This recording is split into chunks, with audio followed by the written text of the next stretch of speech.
Today our topic is Indian independence and the partition of India.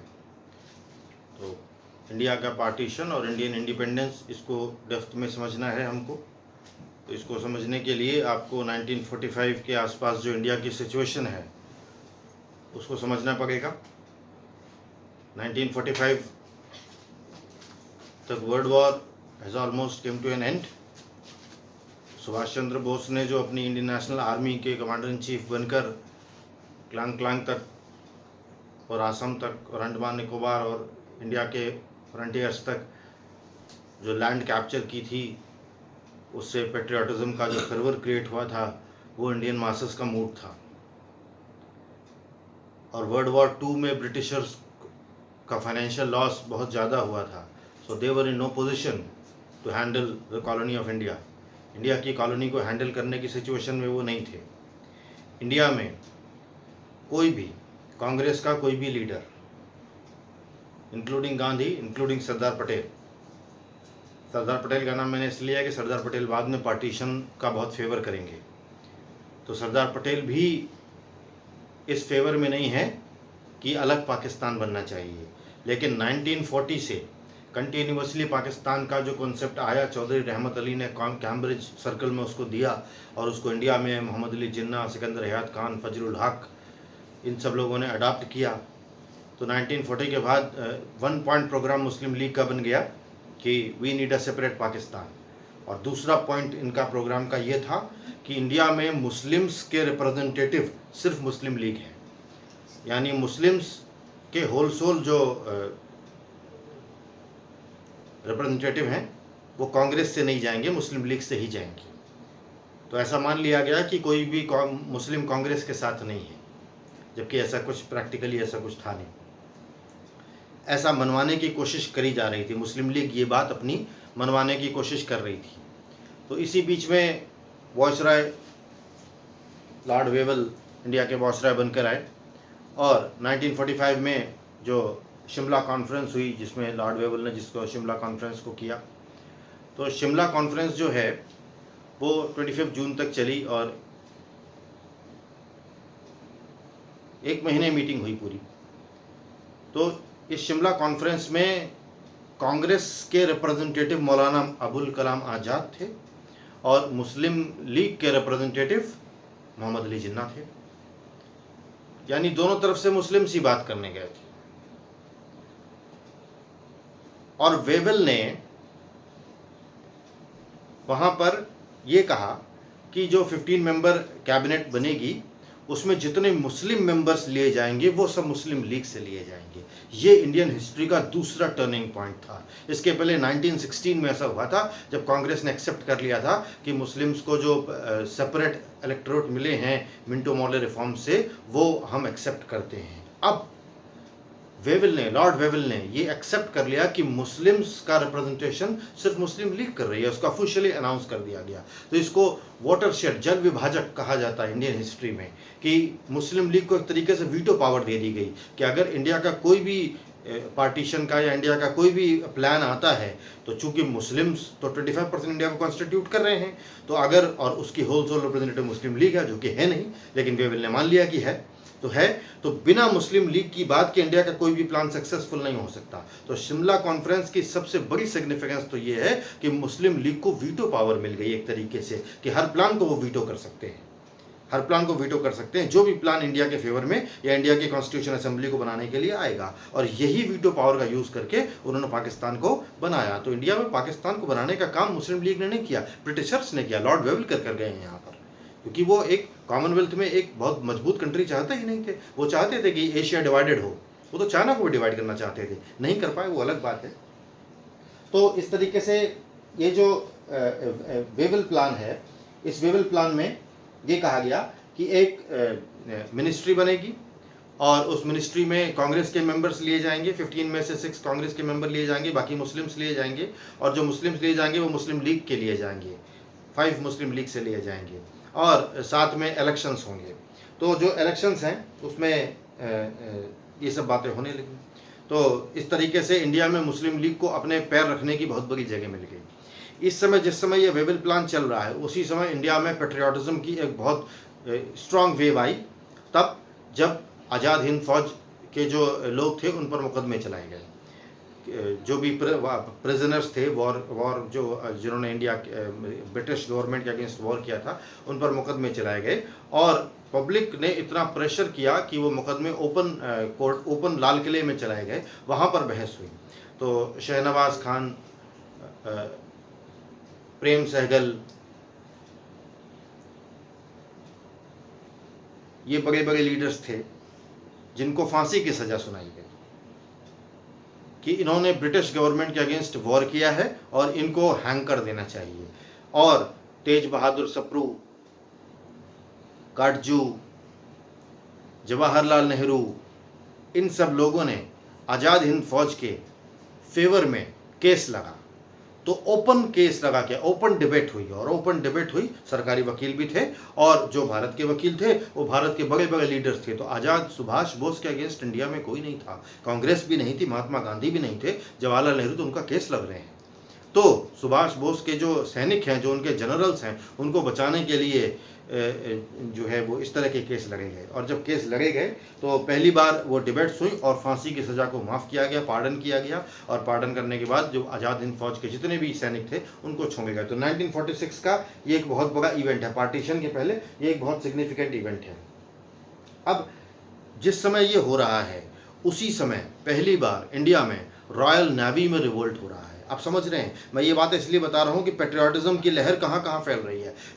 इसके पहले 1857 में army ने रिवोल्ट किया था, अब आर्मी ने रिवोल्ट किया, INS तलवार में रिवोल्ट हुआ, और जो वहाँ के जो नेवल जो लोग थे, नेवी के जो लोग थे, उन्होंने बात तो यहाँ से शुरू हुई कि हमारी जो फूड की और लॉजिंग की जो फैसिलिटीज़ है वो लोअर लेवल की हैं, लेकिन सिचुएशन यहाँ तक पहुँच गई कि कराची, बम्बई और लाहौर के सारे पोर्ट्स पर कैप्चर करे। एक समय ऐसा आ गया कि 20,000 से ज़्यादा नेवी के लोग उसमें शामिल थे, 80 से ज़्यादा शिप्स उसमें शामिल थे, और एडमिरल गॉडफ्रिड को बाद में ये ऑर्डर दिया गया था कि you should destroy the navy, चाहे इंडिया में पूरी ब्रिटिश पावर ख़त्म हो जाए।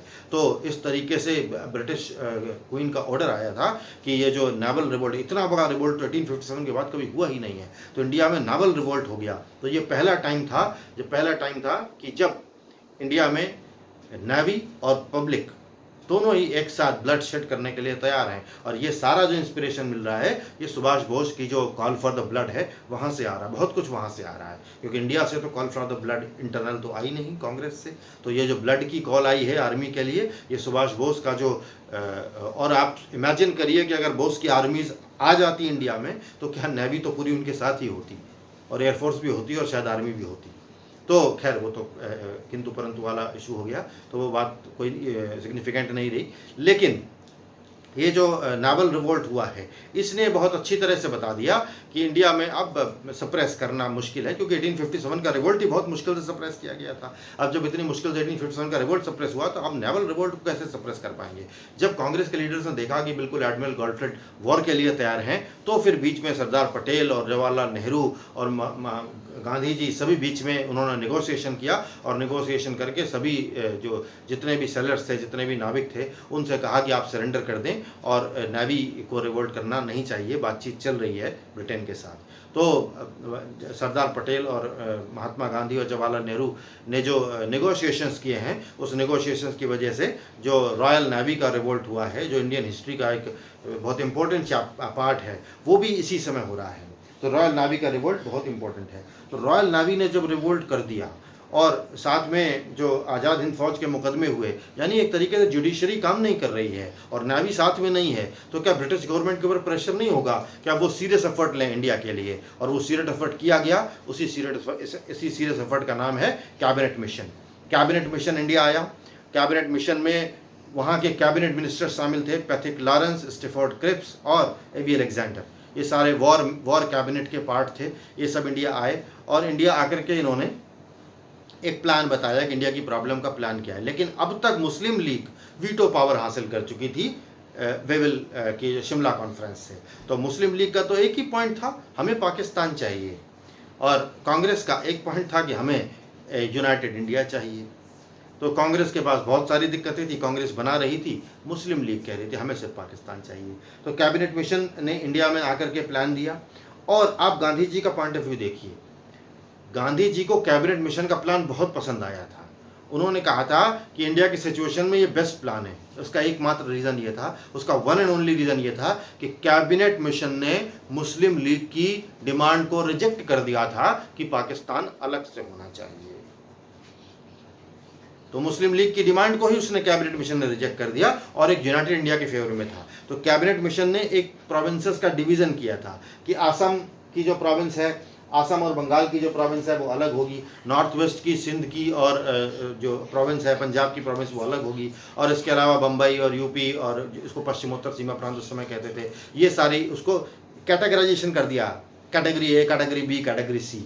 और साथ में ये कहा गया कि इंडिया में एक कॉन्स्टिट्यूएंट असेंबली बनाई जाएगी और जो कॉन्स्टिट्यूएंट असेंबली बनाई जाएगी वो वर्क करेगी, इंडिया का कॉन्स्टिट्यूशन तैयार करेगी, और साथ में एक एंटरिम गवर्नमेंट बनाई जाएगी और उसके लिए इलेक्शंस होंगे और इलेक्शंस, ये सारी बातें कही गई। तो एक तरीके से कैबिनेट मिशन बिल्कुल ये माइंड मेकअप करके आया था कि वो ये करेगा, और साथ में प्रिंसली स्टेट्स को ये कहा गया कि आप जो यूनियन है उसको ज्वाइन करें। लेकिन जो ये जो कैटेगराइजेशन था ABC, ये जो कैटेगराइजेशन था, इस कैटेगराइजेशन में सबको अलग अलग फैसिलिटीज़ थी कि जैसे जो बंगाल और पश्चिमोत्तर सीमा प्रांत है तो वहाँ पर वो फेडरेशन बनाएंगे लेकिन उनको अलग तरह की प्रायोरिटी दी जाएगी, तो वो इंडियन फेडरेशन से एक तरीके से लूज फेडरेशन की तरीके वो रहेंगे। लेकिन फिर भी पाकिस्तान की मांग को उन्होंने एक्सेप्ट नहीं किया था। तो मुस्लिम लीग ने तो कहा कि पाकिस्तान की मांग को जब एक्सेप्ट ही नहीं किया गया है तो हम ये जो इलेक्शन क्यों लगाएं, हम ये अंतरिम गवर्नमेंट में शामिल ही क्यों, हमें ज़रूरत क्या है इसकी। कांग्रेस ने कहा कि ये अच्छा है कि कम से कम इंडिया डिवाइड तो नहीं हो रहा है, और मुस्लिम लीग की मांग को रिजेक्ट कर दिया गया। तो कांग्रेस को भी कैटेगराइजेशन स्टेट्स का पसंद नहीं आया कि ABC आपने इस तरह कैटेगराइज कर दिया, सबको अलग अलग पावर्स असाइन करेंगे, तो ये पसंद नहीं आया। लेकिन फिर भी कांग्रेस ने, क्योंकि गांधी जी ने भी कहा और सभी ने कहा कि इंडिया की सिचुएशन में ये बेस्ट प्लान है, तो कांग्रेस ने भी कैबिनेट मिशन प्लान को एक्सेप्ट कर लिया और फिर इलेक्शंस करवाए गए। जिन्ना सिचुएशन को बहुत ठीक से वॉच कर रहे थे, और जिन्ना के दाएं और बाएं हाथ सिकंदर हयात खान और फजलुल हक, एक बंगाल के मुख्यमंत्री और एक पंजाब के मुख्यमंत्री, और बाद में जो दंगे हुए हैं इन्होंने तो करवाए हैं। जो डायरेक्ट एक्शन डे हुआ है, नोआखाली में जो दंगे हुए हैं, जो मास मर्डर हिंदूज का हुआ है, ये सब जो कराया गया है, ये सिकंदर हयात खान और फजलुल हक के काम है सभी। तो इस तरीके से बेसिकली हुआ क्या कि कैबिनेट मिशन प्लान को एक्सेप्ट कर लिया गया। मजबूरी में मुस्लिम लीग ने भी एक्सेप्ट किया। क्यों एक्सेप्ट किया कि हम इलेक्शन होगा तो देखते हैं कितना मुस्लिम वोट हमको मिलता है। हो सकता है कांग्रेस को उतनी पॉपुलैरिटी ना हो, कांग्रेस को उतना वोट ना मिले जितना हम अज्यूम कर रहे हैं, लेकिन जब इलेक्शन हुए तो मुस्लिम लीग के होश उड़ गए। इलेक्शन में मुस्लिम लीग सरकार ही नहीं बना पाई बंगाल और पंजाब के अलावा कहीं, और सब जगह कांग्रेस की सरकारें बन गई। और जब कॉन्स्टिट्यूएंट असेंबली के इलेक्शन हुए तो 80% सीट जो है कांग्रेस को मिल गई, मुस्लिम लीग को सीट ही नहीं मिली। मुस्लिम सीटों में भी मुस्लिम लीग बहुत मुश्किल से जीत पाई। अब जिन्ना को ये समझ में आ गया कि जब मेजॉरिटी इंडिया की जो है वो कांग्रेस के साथ है और साथ में बहुत सारे मुस्लिम हमको वोट नहीं करेंगे, तो जिन्ना के पास दो ही रास्ते थे कि जो इंटरिम गवर्नमेंट है उसमें शामिल हो जाएं और शामिल होकर के वहाँ प्रॉब्लम क्रिएट करें ताकि वो ठीक से वर्क ना करे। जिन्ना को यही रास्ता सबसे अच्छा समझ में आया। तो वो जो एंटरिम गवर्नमेंट बनाई गई इलेक्शन के बाद, उस एंटरिम गवर्नमेंट में शामिल हो गए, और शामिल होने के बाद उन्होंने अपने जो रिप्रेजेंटेटिव थे उसमें भेज दिए और उसको बिल्कुल पैरालाइज करने की कोशिश करी कि वो काम ना करें। कॉन्स्टिट्यूएंट असेंबली बनाई गई। अब जिन्ना को ये समझ में आ गया कि इंडिया में इलेक्शन से वो पाकिस्तान नहीं बना पाएंगे, इलेक्शन से पाकिस्तान नहीं बना पाएंगे, तो उन्होंने फिर जो इंटरिम गवर्नमेंट थी उसका बाइकआउट कर दिया, और साथ में ये कहा दिया कि जो संविधान कॉन्स्टिट्यूएंट असेंबली है उसमें भी 208 सीटें कांग्रेस की हैं, तो हमारा क्या रोल है, हम कुछ कर ही नहीं पाएंगे, उसमें हमारी कोई मेजोरिटी ही नहीं है। जब हम कुछ कर ही नहीं पाएंगे तो वहाँ से भी अलग हो गए, और वहाँ से अलग होकर के उन्होंने डायरेक्ट एक्शन डे मनाने की बात कही, लेके रहेंगे पाकिस्तान, ऐसे नारे दिए गए। तो इस तरह के नारे जब दिए गए, और नारे जब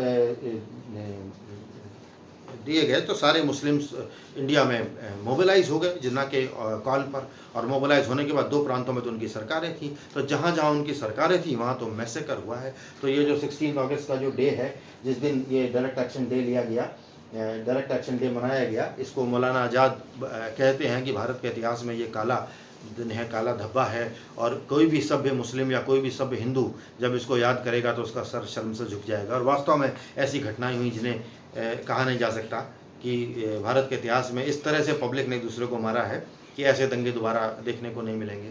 खुशवंत सिंह ने ट्रेन टू पाकिस्तान में इस बात को बड़ा मार्मिक चित्रण किया है, कभी वो किताब देखें कि किस तरह से लाशों से भरी जिंदा लोगों की ट्रेन जाती थी और लाशों से भरी हुई ट्रेन उधर से आती थी। आज़ादी के समय की बात है। तो वास्तव में ये समय ऐसा था और इसी को सुमित सरकार ने अपनी किताब में लिखा है कि ये गांधी जी का सर्वश्रेष्ठ काल था, क्योंकि सब लोग ट्रांसफ़र ऑफ पावर के लिए लड़ाई कर रहे थे और गांधी जी नोआखाली, जहाँ पर सबसे ज़्यादा दंगे थे, वहाँ जाकर आमर अनशन कर रहे थे कि मुस्लिम्स मुझको मार दें, पहले मेरी मृत्यु शैया पर ही पाकिस्तान बन सकता है, जब मेरी डेड बॉडी पर ही पाकिस्तान बन सकता है। क्या अभी भी कोई शक है कि गांधी संत थे? मुझे तो नहीं। तो नोआखाली में जाकर के वो अनशन कर रहे थे और नोआखाली वो जगह थी जहाँ जिस प्रांत में मुस्लिमों की सरकार थी और मुस्लिमों के बीच में जाकर महात्मा गांधी अनशन कर रहे थे और किसी ने महात्मा गांधी को नहीं मारा। इतनी मोरल ताकत ही नहीं थी कि कोई महात्मा गांधी को मार दे। तो ऐसी कंडीशन में ये अंतरिम सरकार का गठन किया गया और इसमें CH बाबा, जॉन मथाई जैसे बड़े लीडर्स थे, साइंटिस्ट भी थे, जवाहरलाल नेहरू इसके प्रधानमंत्री थे, ये बनाया गया।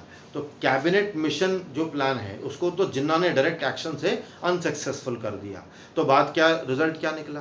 रिजल्ट तो ये निकला कि इंडिया की प्रॉब्लम का कोई सलूशन ही नहीं है। अब जब इंडिया की प्रॉब्लम का सलूशन ही नहीं है और ब्रिटेन तो हर जगह से अपने को रैप अप कर रहा था, ब्रिटेन तो हर जगह से अपने को वाइप आउट कर रहा था, क्योंकि वो तो अपनी सारी कॉलोनीज ऑलमोस्ट लूज कर चुका था। वो केवल अपने देश को, अपने आइलैंड को बचा पाया था, बाकी पूरी दुनिया में तो उसने अपनी कॉलोनीज लूज ही कर दी थी हिटलर और मुसोलिनी के आगे।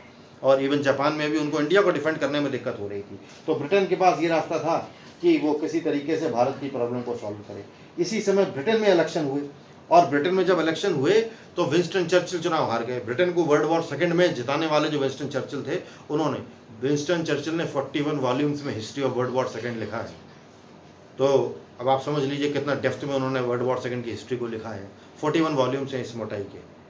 तो चर्चिल हार गए चुनाव में और उनकी जगह क्लेमेंट, और चर्चिल कंजर्वेटिव थे और उनकी जगह लेबर पार्टी की सरकार आ गई, क्लेमेंट एटली जो है थे, उनको ये लगा कि इंडिया में बने रहना ब्रिटेन के लिए फाइनेंशियली वायबल नहीं है, फाइनेंशियली अगर बने रहेंगे फीजिबल नहीं है, बने रहेंगे तो ब्रिटेन का इकोनॉमिक लॉस ज़्यादा होगा। तो लॉरी कॉलिंस ऑन लैपियर ने अपनी बुक में फ़नी तरीके से लॉर्ड माउंटबैटन को एक छेल छबीले राजकुमार की तरह चित्रित किया है कि जो आए और उन्होंने रातों रात भारत की समस्याओं को हल कर दिया। मतलब चुटकी बजाता ही माउंटबैटन ने इंडिया की प्रॉब्लम्स को हल कर दिया। तो ये मैंने बात इसलिए बताई कि ये उस किताब में माउंटबैटन को इस तरह से प्रोजेक्ट किया गया है कि वो कोई ऐसे राजकुमार हैं, जो कोई प्रिंस हैं जो बस चुटकी बजाते हैं और प्रॉब्लम हल हो जाती है। तो माउंटबैटन की जो ये इमेज इंडियंस के सामने रखी गई तो इंडियंस बड़े सरप्राइज। तो लॉर्ड माउंटबैटन जो ब्रिटिश आर्मीज थी एशिया में अगेंस्ट द जापान, उसके कमांडर इन चीफ थे। तो उनकी बड़ी रेपुटेशन भी थी कि वो वर्ल्ड वॉर के आधी दुनिया में वर्ल्ड वॉर के विनर थे। मतलब मार्शल जुकोव के इक्विवेलेंट उनको माना जा रहा था वर्ल्ड में, जो वर्ल्ड वॉर के हीरोज़ थे उनमें से एक गिना जा रहा था। General Rommel, Lord Mountbatten, Marshal Zhukov, ये सब कुछ नामी गिरामी लोग थे जिनका वर्ल्ड वॉर जीतने में नाम था। तो माउंटबैटन ने इंडिया में आते ही पलक झपकते ही इंडिया की प्रॉब्लम सॉल्व कर दी। और माउंटबैटन ने जो प्लान दिया वो महात्मा गांधी को बताइए पसंद नहीं आया। महात्मा गांधी का प्लान था प्लान बाल्कन, और बाल्कन में क्या हुआ था? टुकड़े टुकड़े टुकड़े टुकड़े भारत के करने हैं। माउंटबैटन टुकड़े करने पर आमादा थे। यही वो समय था जब कांग्रेस के लीडर्स भी ये कहने लगे कि जिन्ना को पाकिस्तान चाहिए कि नहीं हमें नहीं पता, लेकिन हमको अलग हिंदुस्तान चाहिए। और ये स्टेटमेंट सरदार वल्लभ भाई पटेल का है।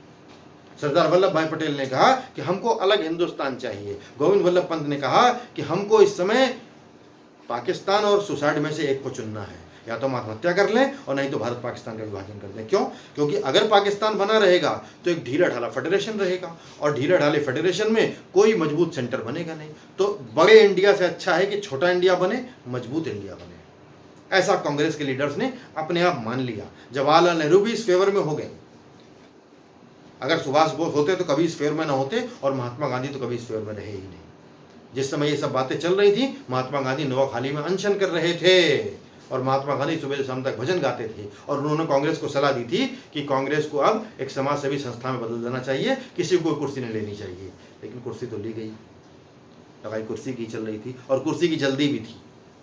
इसीलिए सब नेता बार बार अपना स्टेटमेंट दे रहे थे, हमें प्लान बाल्कन एक्सेप्टेड है। और जिन्ना ने कहा कि ये तो सरकटा पाकिस्तान है, पतंगा हमको मिल रहा है, एक नॉर्थ वेस्ट फ्रंटियर प्रोविंस में मिल रहा है, एक बंगाल में मिल रहा है, ऐसा काट के पाकिस्तान हमको देंगे। तो माउंटबेटन ने कहा जैसा मिल रहा है ले लो। तो जिन्ना ने कहा ठीक। तो प्लान बाल्कन रखा गया। प्लान बाल्कन में बहुत सारी बातें थी। ये कहा गया कि पंजाब के भी 2 टुकड़े होंगे, सिंध उनको दिया गया, और एक गांधी और एक फ्रंटियर गांधी, ये सबसे ज्यादा दुखी लोग थे। फ्रंटियर गांधी खान अब्दुल गफ्फार खान। खान अब्दुल गफ्फार खान महात्मा गांधी के साथ सविनय अवज्ञा आंदोलन के समय से ही मूवमेंट चला रहे थे, और खान अब्दुल गफ्फार खान पाकिस्तान वाले रीजन में, पश्चिम उत्तर सीमा प्रांत में थे, नॉर्थ वेस्ट फ्रंटियर प्रोविंस में थे। और खान अब्दुल गफ्फार खान ने कहा कि कांग्रेस ने मेरे आंदोलन को भेड़ियों के सामने फेंक दिया, क्योंकि मैं तो यूनाइटेड इंडिया के लिए लग रहा था और मुझे मजबूरी में पाकिस्तान में शामिल होना पड़ रहा है, क्योंकि सिंध और बलूचिस्तान में जनमत संग्रह करवाया गया और सिंध और बलूचिस्तान को जबरदस्ती पाकिस्तान में शामिल कर दिया गया। और 50 साल बाद हमको याद आई, हमने उनको भारत रत्न दिया है। लेकिन उन्होंने कहा कि कांग्रेस ने मेरे साथ विश्वासघात किया है, क्योंकि हम तो यूनाइटेड इंडिया के लिए लड़ रहे थे और खान अब्दुल गफ्फार खान के साथ धोखा हुआ है, मजबूरी में हुआ, सिचुएशन में हुआ, लेकिन हुआ। तो गांधी और सीमांत गांधी, उनको सीमांत गांधी का टाइटल दिया गया, फ्रंटियर गांधी। तो गांधी और फ्रंटियर गांधी के अलावा हिंदुस्तान में हर कोई कुर्सी की जोतों में लगा था कि किस तरीके से इंडिया में जल्दी से जल्दी डिवीजन हो जाए। बड़े बड़े स्टेटमेंट आ रहे थे पॉलिटिशियंस के तुरंत। आप उस समय के अखबारों को देखिए, कटिंग्स को देखिए, तुरंत कि हमारे पास कोई रास्ता ही नहीं है, सुसाइड कर लें या हम इंडिया अलग बना लें, और अगर हम नहीं करेंगे तो गली गली में खून बहेगा, दंगे कैसे रोके जाएंगे। दंगे रोकने कोई गया भी था, केवल महात्मा गांधी गए दंगे रोकने, और कोई ब्रिटिश सरकार कह रही थी हमारी क्या जिम्मेदारी, आप दंगे लग रहे हो। तो ना पुलिस एक्टिव थी, ना आर्मी एक्टिव थी, पब्लिक एक दूसरे को किल कर रही थी। महात्मा गांधी जैसे लोग और जो है सर्वोदय आंदोलन के जो नेता हैं, विनोबा भावे जैसे लोग, वो रोकने में लगे हुए थे। जयप्रकाश नारायण, राम मनोहर लोहिया जैसे लोग अवाक कि क्या हो रहा है, और फॉरवर्ड ब्लॉक के नेता अवाक कि क्या हो रहा है, लेकिन भारत का विभाजन हो रहा है। और वो जो हो रहा था, और कांग्रेस के जो उस समय बड़े जो पॉलिटिशियंस थे, उन्होंने उसको एक्सेप्ट कर लिया और उन्होंने कहा कि ये हमारे फेवर में है, और ये जब होगा, साथ में उसमें जो माउंटबेटन का प्लान था, जो प्लान बाल्कन था, उसमें और बहुत सारी बातें कही गई कि जो सिलहट है वहाँ पर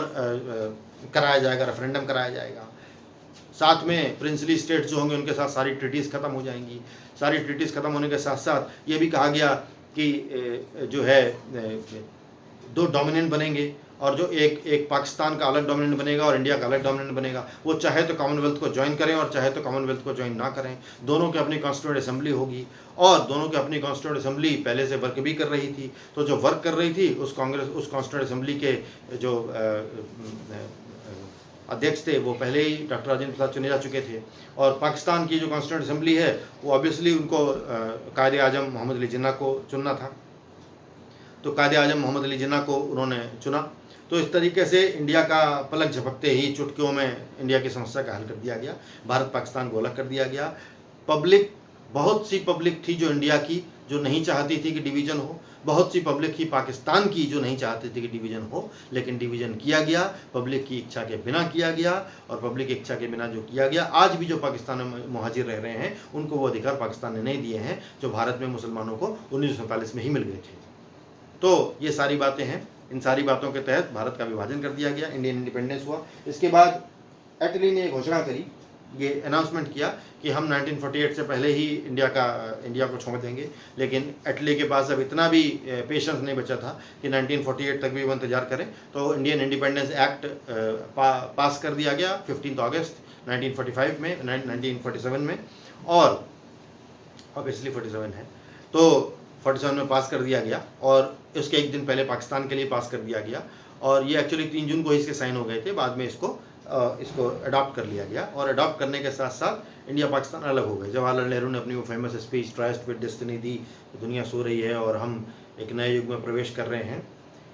यहाँ पर आपको गुरुदेव रविन्द्रनाथ टैगोर की वो आखिरी बात मैं रिमाइंड जरूर करना चाहूँगा। रविन्द्रनाथ टैगोर जी की जब डेथ हो रही थी तो आखिरी जो बात उन्होंने कही थी कि एक ना एक दिन अंग्रेज छोड़कर भारत जरूर जाएंगे, लेकिन जब भारत छोड़कर जाएंगे तो वो उसके पीछे कितना दलदल और कितना कीचड़ छोड़कर जाएंगे, इसका इवैल्यूएशन करना बहुत डिफ़िकल्ट है। तो बात बिल्कुल सही है कि जब वो छोड़ कर गए हैं तो इतनी बड़ी बड़ी प्रॉब्लम छोड़ कर गए हैं जिसको आज तक हम रिजॉल्व नहीं कर पा रहे हैं 70 ईयर्स पार होने के बाद भी। तो ब्रिटिशर्स इंडिया के लिए ऐसी प्रॉब्लम छोड़ कर गए, लेकिन चूंकि माउंटबेटन को तो एक रॉयल प्रिंस की तरह इंडिया में बनाया गया था और उनका तो इतना सम्मान हो रहा था कि आपने इंडिया की प्रॉब्लम्स को तुरंत हल कर दिया। तो पाकिस्तान ने कहा हमको किसी अंग्रेज की जरूरत नहीं है। जवाहरलाल नेहरू ने कहा कि नहीं, आपका सम्मान हम करना चाहते हैं, आप भारत के गवर्नर जनरल बने रहें, वायसराय बने रहें। तो जवाहरलाल नेहरू के पर्सनल आग्रह पर भारत में आज़ादी के बाद भी माउंटबेटन और एडवीना माउंटबेटन बने रहे और उनको सम्मान देने के लिए भारत का वायसराय उनको बनाया गया। जवाहरलाल नेहरू ने शपथ ली और भारत के प्रधानमंत्री बने और भारत की समस्याओं से जूझना शुरू किया। और उसके बाद 1948 में माउंटबेटन अपनी इच्छा से इंडिया छोड़कर गए हैं। और जब माउंटबेटन गए हैं तो फिर उसके बाद कुछ दिन के लिए सी राजगोपालाचारी को गवर्नर जनरल बनाया गया और फिर उसके बाद तो प्रेसिडेंट का पद होने लगा, तो जो गवर्नर जनरल का पोस्ट था वो खत्म हो गया। तो इस तरीके से ये सारी सिचुएशन रही। डिवीजन गांधी जी को और सीमांत गांधी को और पब्लिक को नहीं पसंद आया, लेकिन कांग्रेस के कुछ जो नौजवान लीडर्स थे जो शायद देश को बहुत जल्दी आगे बढ़ाना चाहते थे, उन्होंने इस चीज़ को एक्सेप्ट किया और एक्सेप्ट करके इंडिया को डिवाइड किया। तो that was the partition of India. So इसको आप पढ़ें बुक से तो आपको समझ में आएगा कि मैंने क्या कहा है।